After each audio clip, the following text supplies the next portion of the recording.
देखो सबसे first circle theorem है, इक्वल कोड जो होती है इक्वल आर्क बनाती है। एक तो इक्वल कोड क्या बनाएगी, इक्वल आर्क बनाएगी, ठीक है। दूसरा equal code equal angle subtend करेगी सेंटर पे। दूसरा ऑप्शन उल्टा क्या, अगर कोर्स अगर एंगल इक्वल बनाए तो कोर्स क्या होगी, आपस में इक्वल हो जाएगी, वाइस वर्सा की, ठीक है। इसके अलावा नेक्स्ट प्रोसीजर आता है हमारे पास कि कोड के ऊपर अगर परपेंडिकुलर ड्रॉ किया तो क्या करेगी, बाइसेक्ट कर देगी। उल्टा भी पॉसिबल है, अगर मीडियन है मतलब कोड का मिड पॉइंट अगर ज्वाइन किया जाए सेंटर से तो क्या होगी, परपेंडिकुलर होगी। और तीसरा स्टेप हम ये बोल सकते हैं perpendicular bisector of a code passes through centre. तीन कोई से भी नॉन कोलिनियर पॉइंट है उससे केवल एक ही सर्कल पास हो सकता है, ठीक है। नेक्स्ट उसके बाद में थ्योरम आती है हमारे पास कि अगर कोर्स इक्वल है तो वो सेंटर से क्या होगी, इक्वी डिस्टेंट होगी, क्योंकि परपेंडिकुलर डिस्टेंस से सेंटर से वो क्या होगी, इक्वल आएगी अगर कोर्स क्या है, इक्वल। वाइस वर्सा केस भी है वापस कि अगर परपेंडिकुलर डिस्टेंस टू कोर्स की इक्वल है तो दोनों कोर्स भी क्या होगी, उसमें इक्वल होगी, ठीक है। क्लियर यहाँ तक में कोई डाउट? ये सारी थ्योरम्स इसकी होगी। इसके आगे की थ्योरम्स क्या क्या है, अगर किसी आर्क के थ्रू सेंटर पे एंगल बन रहा है और रिमेनिंग सर्कमफेरेंस भी बनता है तो एंगल जो सेंटर पे है वो डबल होता है किसका, रिमेनिंग सर्कमफेरेंस, ठीक है। यहाँ पे हम कैसे समझते हैं, चांद से चांद देखना है, ये चांद है, ये उल्टा दिख रहा है सीधा।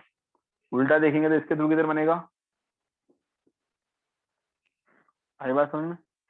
ये रिफ्लेक्स एंगल, ये किसका डबल है, इस वाले का, क्योंकि माइनर आर्क की जगह यहाँ पे कौन सा आ गया, मेजर। इस वाले आर्क ने सबटेंड किया किस पे, सेंटर पे इतना बड़ा। इसके वजह से यहाँ पे कितना बना, रिमेनिंग पार्ट पे।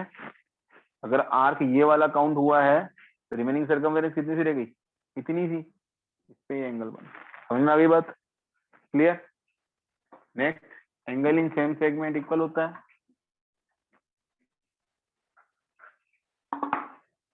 सेम सेगमेंट में एंगल इक्वल होगा, ठीक है। ये कोड है, इसके थ्रू सेगमेंट बना एक ही साइड में तो दोनों एंगल आपस में क्या है, इक्वल, रिमेनिंग सर्कमफेरेंस। इसके अलावा नेक्स्ट आता है कि अगर कोई लाइन सेगमेंट है, दो एंगल बना दी, दोनों आपस में क्या है, इक्वल, सेम साइड में ही है, चारों पॉइंट क्या होंगे, कॉन्साइक्लिक।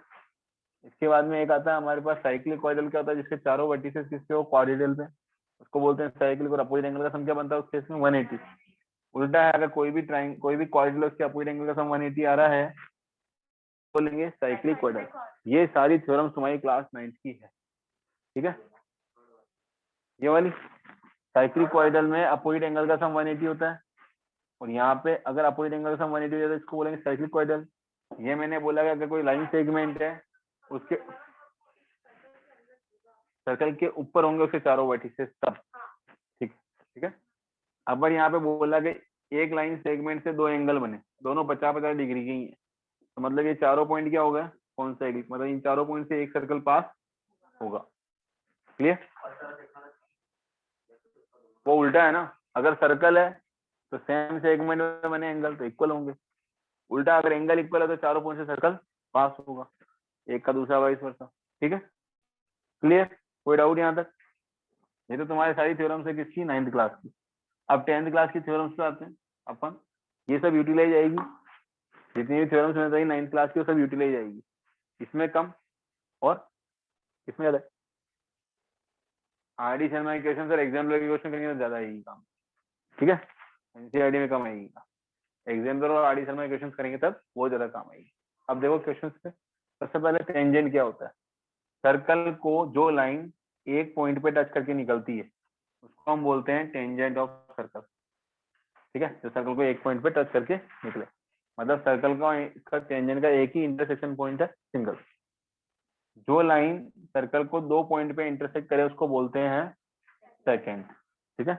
ये क्या है इसकी, सेकेंड, ठीक है। Now tangent is a special case of second.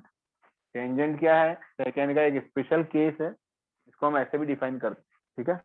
But generally अगर पूछा जाए तो टेंजेंट की डेफिनेशन क्या देंगे, the line which intersect circle eight one point, second the line which intersect circle eight two point, that is second. और tangent दोनों define हो गई। इसका स्पेशल केस समझा रहा हूँ, tangent is a special case of second when the common code या code which is generated by the second have both the end points coincide, दोनों जो एंड पॉइंट है उससे क्या कर रहे हैं, एक दूसरे को कोइंसाइड कर रहे हैं। तुम्हारी डेफिनेशन लिखी हुई है, देखो पेज नंबर 207 पे लास्ट में लिखी हुई है नीचे, पढ़ लो उसको एक बार। The tangent to a circle is a special case of secant when the two end points of a corresponding chord coincide. Clear? दोनों चीजें दे रखी। नाउ अब इसमें कुछ क्वेश्चंस आते हैं, ये टेंजेंट हो गई, सेकंड हो गई, समझ में आ गया। अब इसके बाद में आता है सर्कल के ऊपर कितनी टेंजेंट ड्रॉ हो सकती है, सबसे मेन चीज है ना। इस सर्कल पे पॉइंट्स कितने हैं, इनफाइनाइट, इससे कितनी टेंजेंट ड्रॉ हो सकती है, इनफाइनाइट टेंजेंट ड्रॉ हो सकती है। ये तो पहला केस हो गया। ये होता है कि अगर एक ही पॉइंट पे देखा जाए सर्कल के एक पॉइंट पे कितनी टेंजेंट ड्रॉ हो सकती है, केवल एक ही टेंजेंट ड्रॉ हो सकती है, दूसरी draw only 1.1 tangent will be there, एक पॉइंट पे केवल एक टेंजेंट ही ड्रॉ हो सकती है। क्लियर? अब इसके बाद में आता है कि दो अलग अलग सर्कल है, उनकी कितनी कितनी टेंजेंट्स कॉमन हो सकती है, कितनी कितनी टेंजेंट्स क्या है, कॉमन हो सकती है। भाई एक सर्कल की तो अपन ने बोला एक टेंजेंट है एक पॉइंट पे, हम ये बोल रहे हैं दो सर्कल ड्रॉ कर रखे हैं, तो दो सर्कल के पेयर कैसे कैसे हो सकते हैं, बहुत सारे तरीके हो सकते हैं हमारे पास। दो सर्कल के पेयर कैसे कैसे हो सकते हैं, बहुत सारे तरीके से हो सकते हैं। मैं समझाता हूँ तुम्हारा, पहले एक बार इसको नोट कर लो, टेंजेंट को और सेकेंड को, ठीक है। अब इसके अंदर एक और चीज समझा रहा है, देखो एक और चीज रुक रही है, क्या है, जो टेंजेंट और सर्कल का कॉमन पॉइंट है इंटरसेक्शन का, उसको क्या बोलेंगे, पॉइंट ऑफ कॉन्टेक्ट बोलेंगे, ठीक है। ये चीज भी होगी। अच्छा अब तुम्हारे सर्कल के पेयर ड्रॉ करने हैं, वो समझाता हूँ, पहले तुम इसको करो। ना अपन बात कर रहे हैं इस चीज की कि सर्कल जो है उनके कितनी टेंजेंट कॉमन हो सकती है अगर दो सर्कल अलग अलग हो तो। अब दो सर्कल के पेयर कैसे कैसे हो सकते हैं उस पर डिपेंड करता है। जैसे सर्कल है, एक सर्कल के अंदर दूसरा सर्कल है, कितनी कॉमन होगी, एक भी नहीं हो सकती, पॉसिबल नहीं है, तो कितनी है, जीरो कॉमन टेंजेंट, ठीक है। पहला केस समझ में आ गया। दूसरा केस देखते हैं, अगर एक सर्कल दूसरे सर्कल को अंदर ही टच कर रहा है सिंगल एक पॉइंट पे, कितनी कॉमन टेंजेंट हो सकती है, केवल एक, जो उन दोनों को टच करके निकल रही है पॉइंट, कॉमन पॉइंट को, एक कॉमन टेंजेंट यहाँ पे पॉसिबल। अगर दो सर्कल एक दूसरे को इंटरसेक्ट कर रहे हैं, कितनी कॉमन टेंजेंट हो सकती है, केवल टू, दो टेंजेंट कॉमन हो सकती है केवल, पॉसिबल, ठीक है।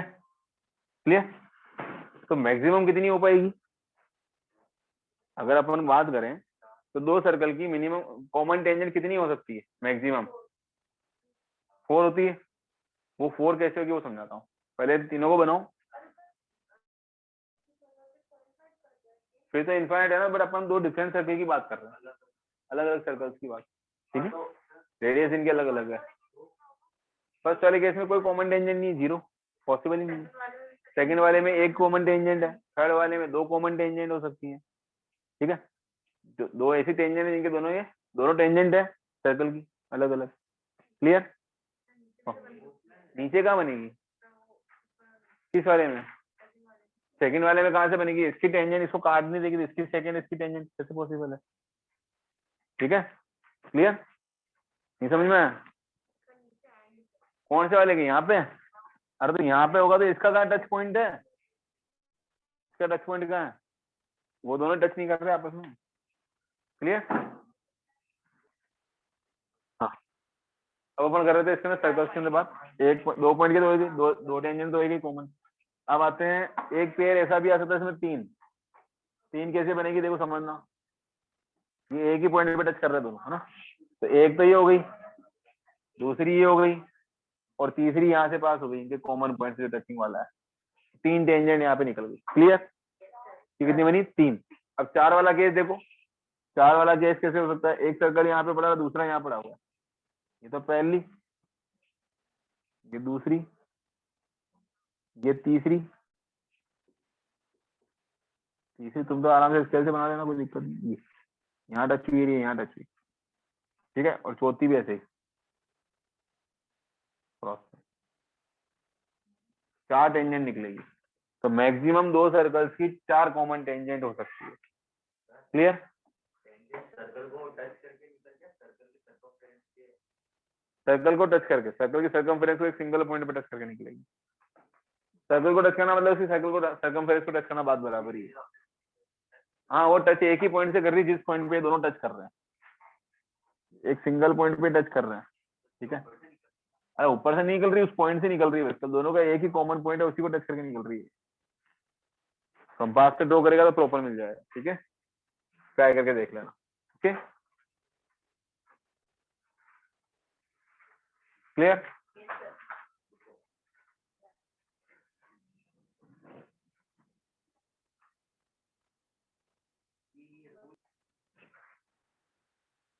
नाउ नेक्स्ट टॉपिक अपना है the tangent at any point of a circle is perpendicular to the radius of the point of contact.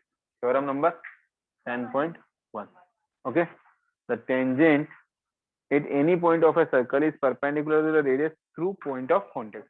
लिख लो स्टेटमेंट शॉर्ट में, तो हम एग्जाम में ऐसे लिखते हैं tangent is perpendicular to radius at point of contact, सीधा सही लिखते हैं tangent is perpendicular to the radius at point of contact. Statement तो लिखो, तो समझाता हूँ।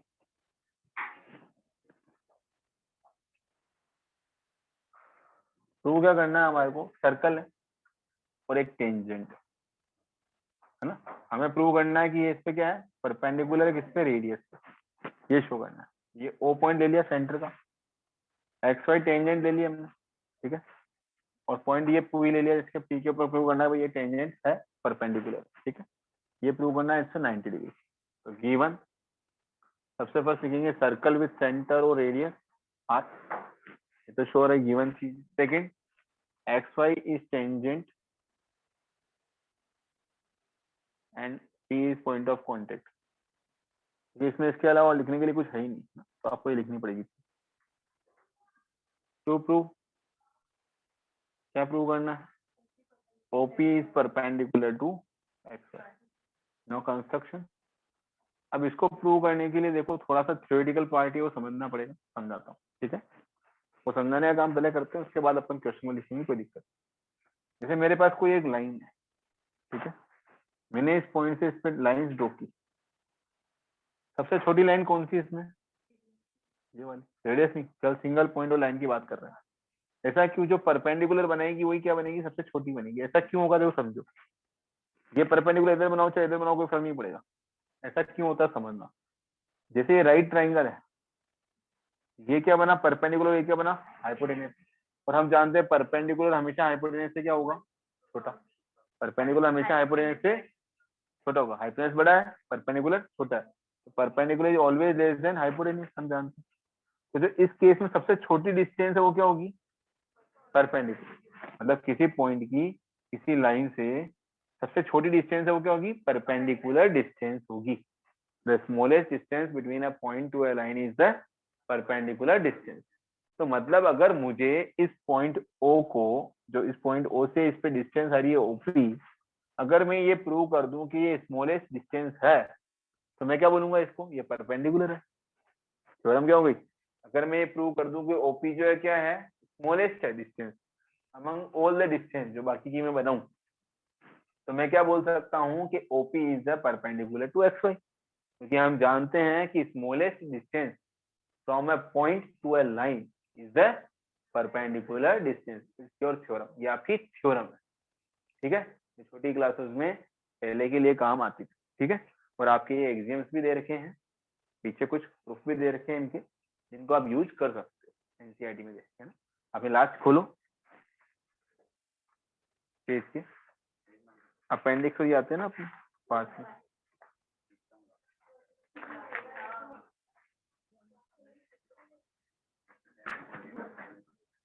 पेज नंबर 332 पे देखो, लिखा हुआ है लास्ट, क्या लिखा हुआ है, क्लियर, मिल गया, smallest is the perpendicular to the line, clear, उसको हम यूज करेंगे यहाँ पे प्रूव करना, क्लियर है, सीधा लिखेंगे उसको यूज करते हो। बट पहले क्या प्रूव करना है हमारे को, ये जो ओपी है इसके अलावा जितने भी पॉइंट्स हैं उन सबसे क्या है, जितनी भी लाइन साइड उन सबसे क्या है, छोटी है।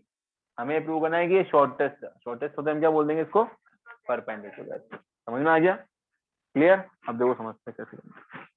बहुत इजी प्रोसेस है, ठीक है, देखो कंस्ट्रक्शन से अपन ज्वाइन किया इसको, इसको बना दिया, ये पॉइंट ले लिया अपन ने ए, ये ले लिया बी, सी और ये ले लिया डी, दोनों साइड में ले लिया, अभी दोनों तरफ बना लिया, क्लियर। और भी लेना चाहो तो और भी ले लो, कोई दिक्कत नहीं है। ये ई और ये एफ पॉइंट्स ले लिए अलग अलग, ये पॉइंट्स इंटरसेक्शन के ले लिए और बाहर के ले लिए, ठीक है। कंस्ट्रक्शन किया join, OC, OD and OF, तो बहुत सारे कर सकते हैं। नाउ प्रूफ का प्रोसेस देखते हैं। Since OA equals to OP equals to OE equals to OB equals to R, सब इक्वल है, सारी की सारी क्या है, रेडियस है सर्कल, सब क्या हो गई, इक्वल हो गई। ठीक है, radius of same circle, radius of same circle से सब इक्वल। ठीक है, पहला पार्ट हो गया। अब अपन देखते हैं प्रूफ करने का। OC is equals to OA plus AC, और हम जानते हैं कि OA किसके इक्वल है, OC किसके इक्वल है, OA प्लस AC के, ये दिख रहा है। और OA किसके इक्वल है, यहाँ से OP के, तो हम लिखेंगे OC equals to OP plus AC। From first equation हम लिख सकते हैं, OA की जगह रिप्लेसमेंट क्या किया, OP को रिप्लेस कर, implies OC is greater than OP। सीधी सी बात है, अगर दो चीजें मिलकर तीसरी चीज बना रहे हैं तो डेफिनेटली वो तीसरी चीज दोनों से क्या है, बड़ी। ये यूक्लिड का एक्सियम है, whole is greater than the part, क्योंकि तुम्हारी 9th क्लास में यूक्लिड डिवीजन थ्योरम हट गई थी, यूक्लिड के जो पार्ट्स हैं वो हट गए थे, है ना। बट ये चीजें वहां पे है, तुमने नहीं पढ़ी, कोई दिक्कत नहीं, मैं भी समझा रहा हूँ कि whole is greater than part. नहीं, ये चैप्टर आउट ऑफ कोर्स है, कोरोना की वजह से नहीं, ऐसे भी आउट ऑफ कोर्स, यूक्लिड के एक्सियम्स है, these are axiom, Euclid axiom. ठीक है, whole is greater than part, इसका कहने का मतलब 7 इक्वल्स टू 5 प्लस 2 हुआ, तो 7 क्या है, 5 से भी बड़ा है, और 7 2 से भी बड़ा है, कहने का मतलब ये। ठीक है, तो यहाँ पे हम क्या लिखेंगे, OC is greater than OP, clear है कंडीशन, इसके लिए आगे शो करने की कुछ जरूरत नहीं है, ये अंडरस्टूड है, क्योंकि यूक्लिड के एग्जाम्स को लिखा नहीं जाता। क्लियर। नेक्स्ट, इसके बाद सिमिलरली सेम प्रोसेस किसके साथ होगा, OF is also there, OF is also there, that is also greater than OP, OD is also greater than OP, implies OP is shortest distance from O to XY, centre O से या O point से XY पे shortest distance है। And since we know that shortest distance है smallest distance between a point to a line is perpendicular distance, implies OP is perpendicular to XY, and so it is perpendicular distance, it is 90 degree. Clear? हाँ, OP plus 0, बात तो बराबर है ना, हर जगह OP छोटा ही आ रहा है, OP प्लस 0, तो 0 तो काउंटिंग में कहीं नहीं आता ना बेटा। ठीक है,